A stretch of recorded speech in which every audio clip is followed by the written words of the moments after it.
بسم الله الرحمن الرحيم. حبايبي ازيكم عاملين ايه؟ كل سنه وانتم طيبين. عملت صينيه الرقاق النهارده بابسط طريقه واسهل مقادير، كمان عملناها من غير اي دهون خالص. الدهون اللي موجوده في الشوربه هي اللي استعملناها، كمان الدهون اللي موجوده في اللحمه هي اللي احنا استعملناها. عملناها بابسط طريقه وهنروح على الفيديو الوقت نشوفها عملناها ازاي.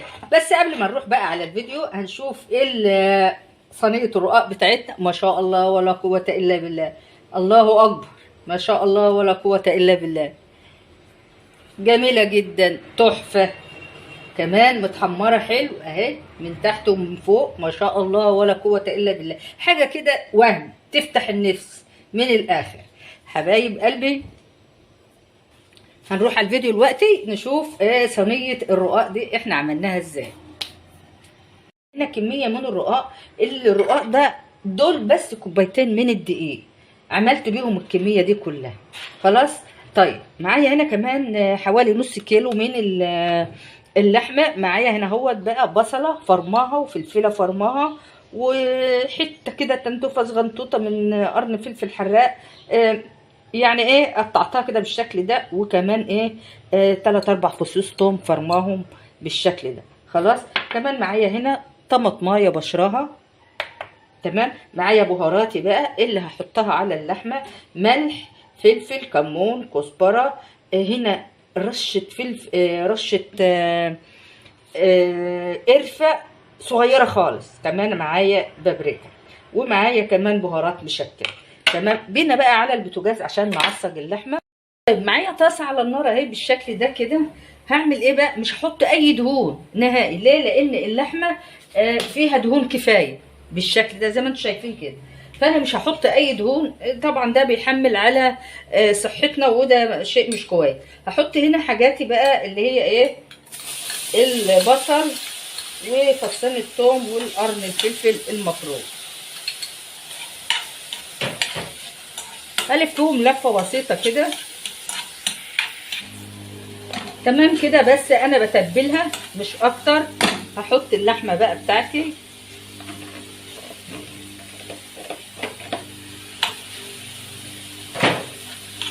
واقلبها كده في بعضها، وبهاراتي بقى برضو بحطها، احط كله كده مع بعضه بالشكل ده، وهسيبها لما اللحمه تستوى وتشرب من كل التوابل والبصله اللي انا حطيتها. تمام كده اهو. وهغطي عليها واسيبها بقى ايه لما تستوي. في حاجه برضو انا نسيت احطها اهو: الطماطمايه اللي انا بشراها بالشكل ده. تمام كده. واقلب تقليبه صغيره كده اهو. ريحه التوابل هايله، ما شاء الله ولا قوه الا بالله.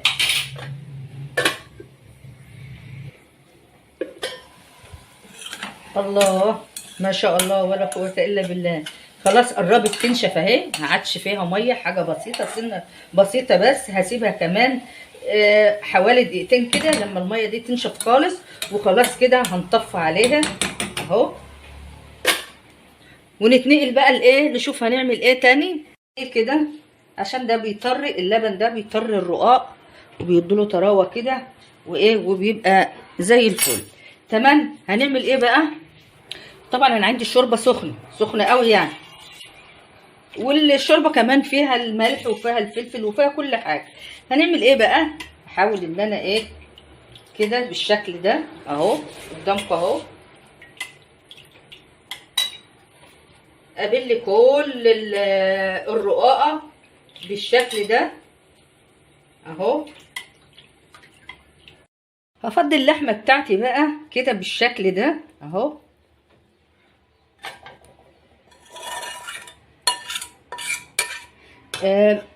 شايفين الدهون اللي نزلت من اللحمه؟ ما حطيتش دهون خالص، دي الدهون دي في اللحمه. مش عايزه اكتر من كده.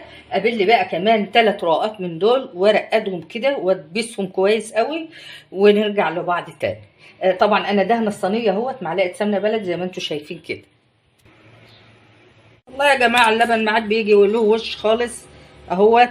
هنحط بس ايه ادي وش اللبن، يعني عباره عن حته قشطه كده صغنونه احطها بس كده اهو تدي طراوه لصينيه الرقاق. وكمان بتجيبنا ميكس شيدر على موتزاريلا اهو، احطها برده كده اهو، حاجه بسيطه كده يعني. هو المفروض كنت حطيتها على اللحمه، بتمسك اللحمه شويه، بس ايه انا الحقيقه نسيت يعني. حاجه بسيطه كده اهو زي الفل.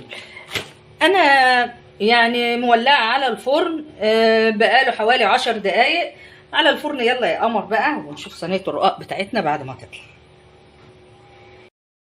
وبكده يا حبايب قلبي خلصت صينيه الرقاق بتاعتنا، وكمان بردت شويه اهيت ما شاء الله ولا قوه الا بالله، لونها تحفه. عملناها بطريقه بسيطه جدا وباسهل مقادير وباسهل طريقه من مطبخ ماما قدريه.